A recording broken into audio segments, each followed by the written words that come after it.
Hey y'all, I have been meaning to do a video for a while, so I just decided, okay, let me just do it on my walk today. And here's where I want to dedicate this really to Malcolm Jamal Warner and the Theo archetype.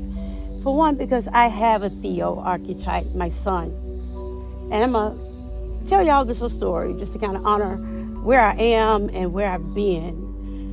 Y'all, historically, the month of July has been a hard month for me. I would get really depressed in July. For one, my favorite aunt passed away on the 25th. That's coming up. And I wasn't aware of that, but the body does keep the score. As a trauma therapist, I realized what would be going on with me, around that time. And so she passed away. Her funeral was on my grandmother's birthday, my maternal grandmother who raised me. So July has just been a blah month for me. And then my best friend that passed away, her birthday is in July. So what I had done, what I thought, was my book is going to be released in July, ready for pre-sale, all of that. I had myself, on a timeline, so I could take back the narrative of July, so it won't be so shitty. I have something to celebrate. Baby, when I tell y'all, July 1st, all hell broke loose this July right here. So my book won't be out this month, but I talked to my wonderful publishers yesterday. It will be out this year. So I took that pressure off myself, y'all, because life happened and it was unexpected.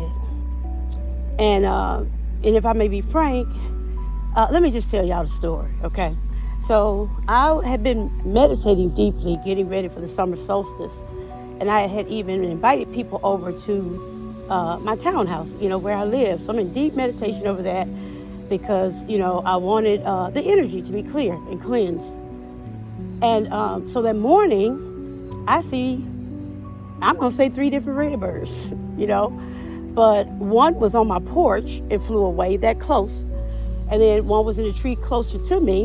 And then one was like far away, that I could see. And I'm like, okay, with this energy, my ancestors talking to me. I appreciate y'all. And then, of course, I'm praying a blessing over my children because, I want them to be okay. But I was in a good mood. I'm upbeat, in a wonderful mood. And my daughter had texted me and was telling me that she was going to call me later. She's getting off work. And I said to her, let's FaceTime. And she's like, oh, okay. And so we FaceTime. And she said, and she's always so complimentary. I love my daughter to tell me, Mommy, you look so cute. Oh, God, it's just so sweet when she tells me that. So FaceTime came on, and we started. She said, I'm glad you're sitting down. And I looked, I was like, uh-oh, what does that mean? So she started to tell me about her brother, who was not okay. So as she's telling me about it, in my mind, I'm realizing, in my mind, I'm realizing I'm going to have to go and see him, like today, now. Now, here's the thing, y'all. I live on a budget. I budget everything to a T. Yeah, I live on a budget. So set out to say, I didn't have any extra money to go to see my son, but I'm getting a card anyway that I know that's got some money in it, and I go to book the plane ticket, and it goes through. So I'm getting on the plane like, okay, that went through. So I get to DC, and of course it's gonna go through because this is another assignment. And let me say, I had just agreed to do some contract work for an agency, and they set up, the banking or whatever. As I was making the arrangements to go and see my son, that money was going into my account, y'all, like simultaneously. Like that's just how amazing, Source is. So I went to go and be with my son, and I got there, and I saw that, okay, he was not okay, but he is gonna be, because Mama here now. So And I got to get to the good part, y'all. My son is okay. He's coming home at the end of this month to stay with me until he goes to Georgia State. He got accepted in the Masters of Teaching program at Georgia State. He's going to go ahead and get his master's. Graduated last year with his bachelor's in music therapy at Howard. So, but being 25, he wanted to stay in D.C. and show mama that, that he a man and he got it, not wanting to come home. So I'm praying all the way there because he's not in a good place. And it says me going, fussing and wagging my finger, shaming him. And it says me doing that. So I get there and I hear the whole story. And this is where this part pisses me off and warms my heart so much. I told y'all I got a Theo archetype. And I believe what happened to my son, because of his good heart, his willingness to show up and do what he's told, he was employed by a black woman who could have done a little bit better job by my baby. Now you might say, shit, he's 25 years old. At the same time, y'all, my Theo, my baby, he to me, he built her business and had no room or time for himself. And so he was locked at a dead end. Like, there was no way he was going to be able to make any more money. He was never going to be the actualized man he wanted to be. Like, my son wants a wife and kids, but he's working for all of these people who, he's working in Prince George's County. Come on now. That's the wealthiest black county in America, right? A lot of wealth there. Good people. But you see my boy is struggling and you still piling it on, and he's screaming out for help saying he don't know how much more he can take, how much he can do. You smile a little bit, throw him a bone, and keep piling, the work on him because he's good. He's good at what he does. So I go up there basically telling him, I'm not going to tell you what to do, but I really do think your time is up in D.C. You came here to get a degree, and you got it. And so we go back and forth. We into it. We arguing because he don't want me telling him what to do. He want to stay and try to work the shit out.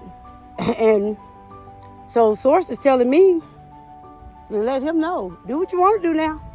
I ain't coming back, though. I'm not coming back. I'm telling you what I see. Black women, we know each other. And I ain't coming, for my sister yet because my boy's still up there, y'all. But she also ain't contacted me either.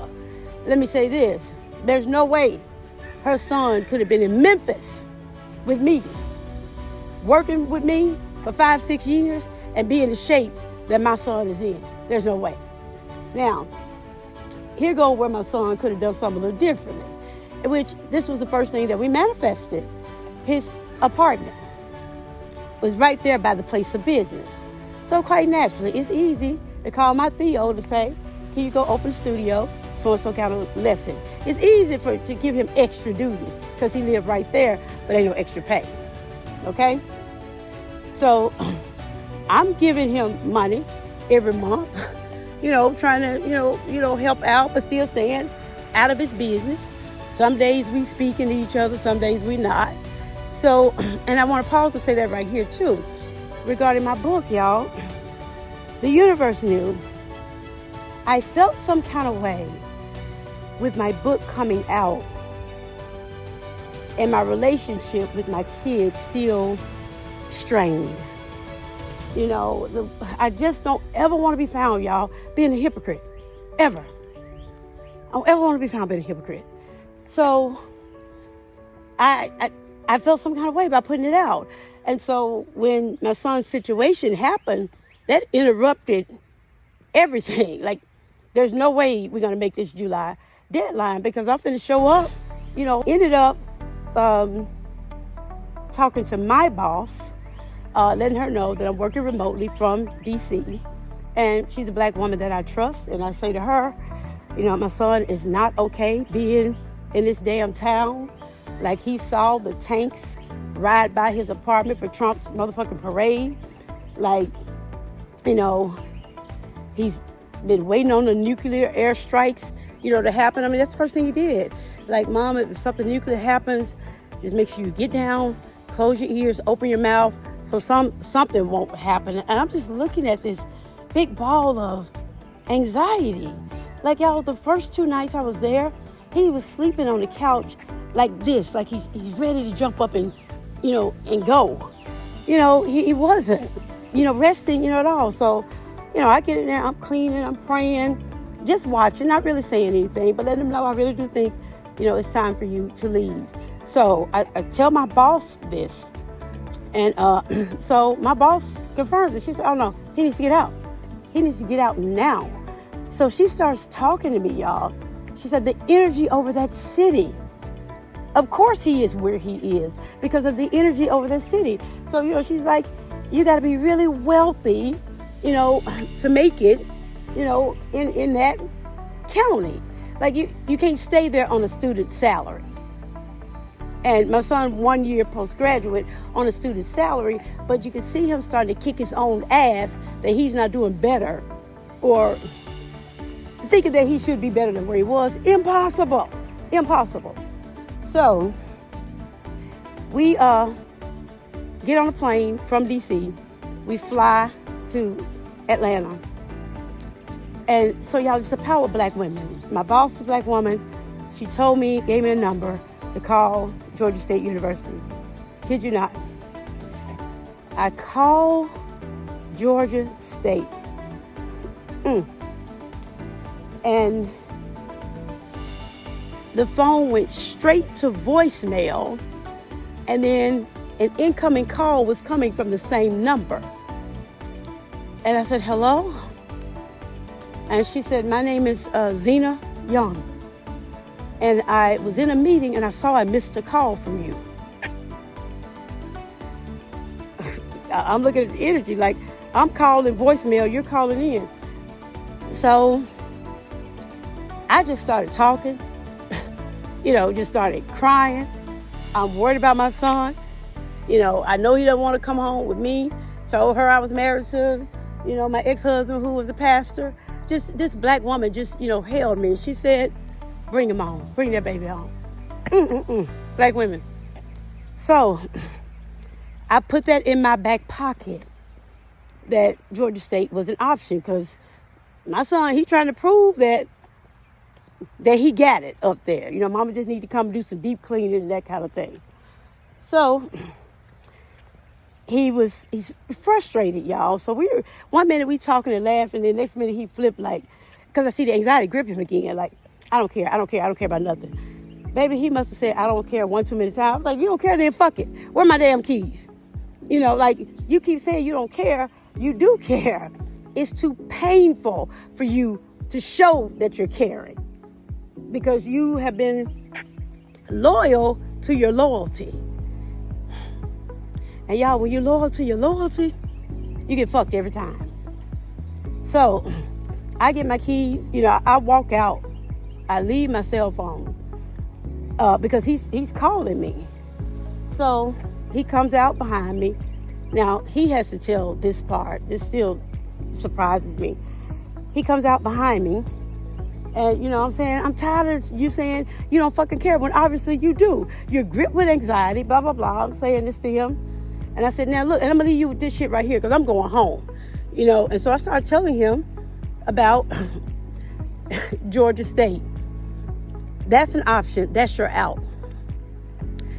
My son says that as I was talking to him, storming, talking my talk, the thunder was roaring behind me, like my amen quarter. My son was like, Mom, you would say something, and the thunder would be like, behind you. And it was a weird energy out there, y'all. So I told him about Georgia State. That's what the fuck you need to do. The woman said, come on, because this is how I'm talking now. Like shit, I ain't got no more sweet, nice in me. Nigga, this how the fuck I'm talking. My son looked up at me And he started crying. And he said, Mama, so you mean it's a real way out? I got a real way out. And I said, baby, yes. And so when he started crying, it started raining. Just a mist, rain. So I said, son, yes, there is, a way out. I still forget whatever else I was, saying. And so then the trees, y'all, just started swaying. Like I said, and the universe is proud of you for saying yes. Like, look at the trees going back and forth. So next day we on a plane going to GSU. Well, before though, I called my friend Tanya in Atlanta. Told her what was going on. No, I texted her. Kaleb has agreed to GSU. She texted me back. I'm going to pick y'all up from the airport. And that blessed me. Because she had us. So she picks us up. To my black women, yeah. She picks us up, bring us to her house. We stay with her for a week. And we just being loved on, me and my son. And so my son, like, Mom, it's nice to see you with your friend. I haven't seen you in this light. Because my kids have always held me at this professional standard, I don't know what the fuck they held me at. But, nice to see us in this light. So from my friend Tanya's house, we go down to GSU. I have to see Miss Zena. I have to see her. I want to hug her neck because she told me to bring my baby on. So we get in the room. I'm talking to Miss Zena because Spirit is just giving me what to say to connect with her. I'm telling Miss Zena what all we've been through. Our life, our family, everything. And it's just coming out. Kaleb starts to get uncomfortable. He starts to get uncomfortable. And he walks out. And I said, I know this is probably making him uncomfortable, but, I have a listening ear. So I'm talking to her. I'm tearful. I'm crying. And then I left out and I said, now I'm going to let you talk to him. So he comes back downstairs. And while he's up there with her, I have connected with the security guard. Y'all, her name is Happiness. Baby, me and Happiness, talking about my son. I got to him in time. Talking about raising our boys, talking about the goodness of the Lord, doing all that. I'm crying again. And y'all, these tears feel so good to me. Oh my God, these tears feel so, I'm safe enough. Because for one, I'm missing my best friend, Jerice, who would definitely know what to do. But all of these women I ran in contact with, from my boss, Miss Zena, Tanya, all of them make up Jerice, And that could have been them damn free reappears, I don't know. But, so Kaleb, comes down after his private meeting with Miss Zena. He's happy, seemingly. And so I lock arms with him because we walking, because he was walking fast going there, y'all. Shit, my damn knee was hurt. So we lock arms. It's a nice meeting. And we're walking, and he says, it just seemed like when you got to know Miss Zena, you made it all about you. Y'all. So when I look at it now, y'all, I think that was just a little bit hurtful. I didn't make it about me, and he didn't understand this. I made it about Zena. Because I knew Source was giving me what to say and why. So by that time, I got upset with him and told him that I needed some space. And started raining again. So I'm walking in the rain, he walking in the rain. Source tells me we got to go to Cascade Falls. So don't leave. Like, storm, you cannot leave. Blow that shit out, you can't leave. So I go back and tell him, get your ass in the car, because the universe said we got to go to Cascade Falls. So as soon as we get there, we see a mama deer and a baby deer. And that softens us, a little bit. And, I'm still just trying to leave the conversation alone. You said I got in there and I made it all about me. So we get back to my friend Tanya's house. Thank God so much for her. he tells the story to her because I told him. I told Zena my story. Forgive me that my story fucked with you. I ain't sorry though. And I would do it again. If we had to do it all over again, I would do it again. That's what I'm saying. So my friend Tanya comes to me. She's trying to get me to see things, differently. And she said, but you don't, so you saying you would hurt your child again? No, that ain't what I'm saying. Then I'm thinking, shit, I don't know if that's what I'm saying or not. Hell, I'm going to tell my damn story. If your ass get hurt, I guess so. So, Tanya is trying to get through to me. I'm hollering back and forth at her, but it's probably the most intimate conversation we've had because she came from me in support of my motherfucking child. In support of my child. So I had to consider what she had to say. Now, what I'm noticing from getting to DC, because I was heavily consecrated leading up to the summer solstice. So getting to DC and all of that, y'all, my practices started to dwindle, meaning my energy was getting dirty.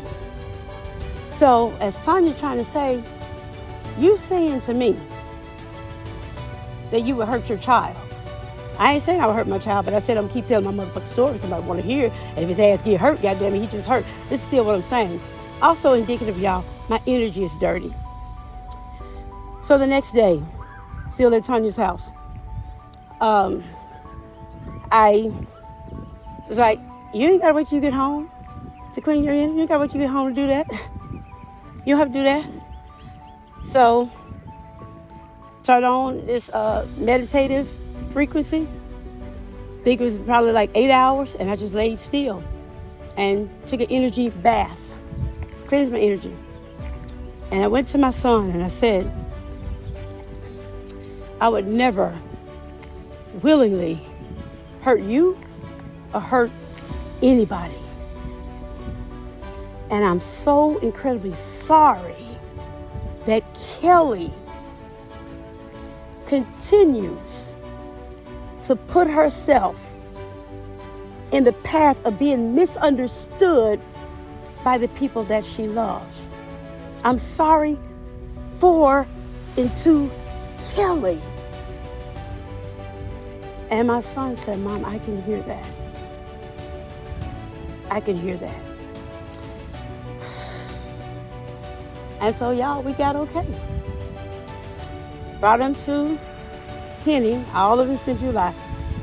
And, he's around the way I grew up as a kid. Just in the country, where he didn't have to perform to be loved. The whole time being in Prince George's County, he got to perform. And that's what you do in corporate. Corporate America, you got to perform. You got to put the costume on. All while your heart is aching and bleeding just for something real. So he comes here, have a good time, we kick it. And so we come out and we start playing cards, me and him. And he still says now, those 3 days playing cards with you, Mom, meant so much to me. I got to know you, to feel you, apart from me being a professional therapist role kind of thing, y'all. So where am I going with all of this? Shit, I don't know, I'm all over the place. But I think Theo, Malcolm Jamal Warner,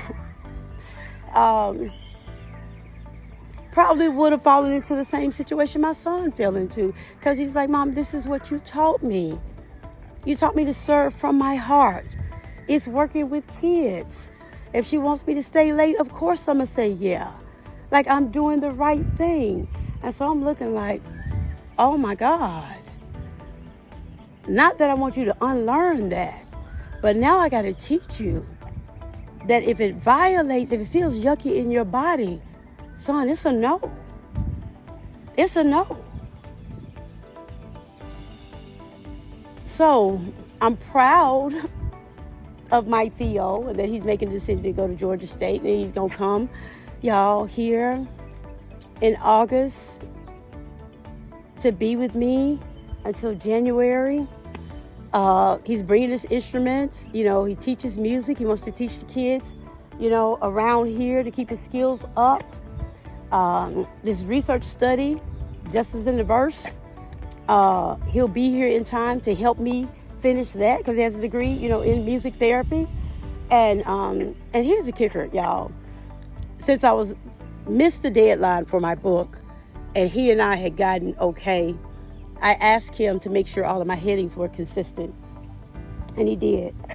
So he ended up saying to me, you know, Mom, you know, your book is amazing. I looked at some of the headings, and he said, you really are telling the truth. Nigga, yeah, I'm telling the truth. This is what y'all need to know. I ain't scared of nobody. But Source. But Mother Earth. Gaia. Ola Damare, if you know, you know. Yes, I'm telling the truth. But he wants to be a part of designing my website and getting it ready for pre-sale. You know, he wants to be a part of this, y'all. So, yeah, you know, July is turning out to be all right. It's turning out to be, you know, okay. I've talked to my kids every day since that has happened, just about dumb shit. And so when they call, I don't brace myself like, okay, oh my God, are they okay? What they want, how to answer. Like, we're laughing, we're having fun. Like, you know, they like my singing voice. And y'all, I used to say I can't sing at all. But I'm singing, my baby said, sing it, Mom. And so my son said he's going to bring his keyboard, you know, here, just so we get to be.